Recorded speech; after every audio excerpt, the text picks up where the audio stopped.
La Maison-Blanche l'affirme, elle n'a pas changé de stratégie dans la crise syrienne et pourtant, c'est l'information de la soirée. Washington l'a d'ailleurs confirmé, il y a ou il y aura bientôt des soldats des forces spéciales sur le sol syrien. Bonsoir William Ledet. Bonsoir. Merci d'être avec nous ce soir dans le studio de France Info. Vous êtes spécialiste en relations internationales et enseignant à Sciences Po Paris.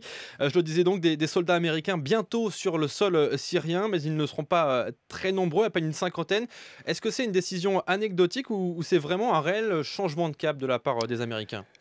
Il y a une forme de continuité parce qu'on sent que les choses commencent à évoluer sur le terrain. L'offensive russo-syrienne est en train de patiner, en train de ralentir. Et en même temps, il y a quelques progrès en Irak, ça a été noté par le secrétaire d'État adjoint Anthony Blinken. 30% du territoire irakien a été repris par les forces armées irakiennes et les milices chiites. Aidé en cela aussi par les conseillers techniques américains qui sont très présents en Irak. Et donc, quelque part, ça correspond aussi à une volonté de coordonner les efforts entre les forces qui luttent contre Daesh au nord de la Syrie, et notamment les Kurdes et d'autres unités arabes, et celles qui sont en Irak. Et quand on parle de Donc, il y troupes a une au sol, cohérence. quand on parle quand même de troupes au sol pour les Américains, ça évoque l'Irak, plus récemment l'Afghanistan. Symboliquement, c'est très fort pour eux. Donc, pour l'opinion publique, c'est un tournant. Pour Barack Obama, qui avait fait quand même du retrait des forces armées en Irak et en Afghanistan un point dur de son programme, qui a été fait un peu hâtivement en Irak, de façon beaucoup plus ordonnée en Afghanistan, c'est quelque chose c'est un tournant politique, en tout cas. Est-ce que c'est aussi un moyen de reprendre un peu la main diplomatiquement ? On a vu que les Russes, on a beaucoup parlé d'eux depuis qu'ils ont commencé depuis un mois leur raid aérien. Il y a aussi cet aspect-là. Totalement. Ce qui est intéressant de constater, c'est que les Russes sont à l'initiative de cette réunion à Vienne, qui n'a pu se faire que parce que l'accord avec l'Iran a été signé le 14 juillet à Vienne même. Et les Iraniens sont à cette table de négociation. Et ça correspond, en termes de timing, à un ralentissement de l'offensive russe. Donc il y a une volonté aussi de récupérer des gains diplomatiques avant qu'il y ait vraiment des difficultés militaires sur le terrain. Parce qu'aujourd'hui, l'offensive syrienne rencontre de véritables difficultés. William Ledet, vous parlez de gains diplomatiques. On va aussi évoquer la France qui participait à la deuxième partie de ces réunions tout à l'heure à Vienne.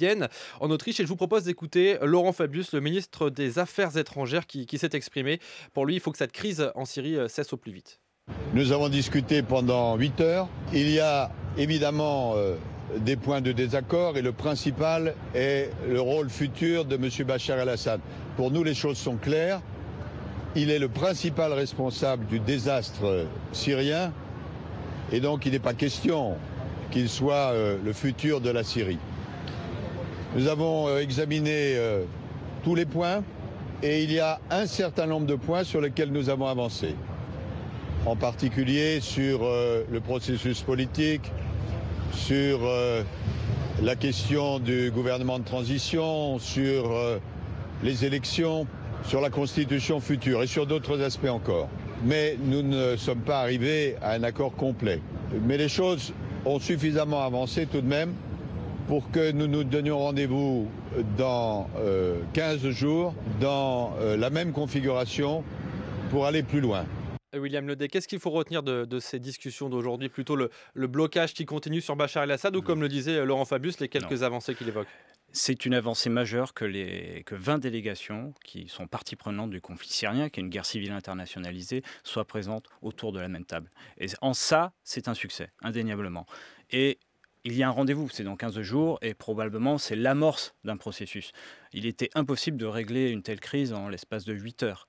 Ensuite, il y a un certain nombre de points qu'il est intéressant de noter, c'est qu'il y a des avancées, donc il y a une transition politique sur laquelle on va discuter, et l'un des points bloquants sera la durée de cette transition. Certains demandent 2 ans, d'autres 6 mois. Est-ce que Bachar el-Assad sera présent dans cette transition ? Est-ce qu'il en sera exclu ? Voilà, c'est un certain nombre de points sur lesquels il va falloir faire des compromis les uns et les autres, et la présence iranienne et après la présence russe seront déterminants justement pour trouver des points de compromis. Et je reviens justement au déploiement des soldats américains. Est-ce que finalement, c'est pas prendre un risque du côté de Washington de déployer des soldats dans des zones qui peuvent éventuellement être visées par les Russes? Parce que c'est un peu ce qui se passe pour l'instant dans le ciel syrien. Sur le sol, ça peut être plus compliqué. Sur le sol, c'est notablement plus compliqué. Mais là, il s'agit réellement de conseillers au sens où ils ne seront pas en première ligne. Donc pour l'instant, le risque est limité. Mais il n'y a pas de guerre sans risque. Il peut y avoir des pertes, bien évidemment. Mais c'était difficile de faire sans pour eux.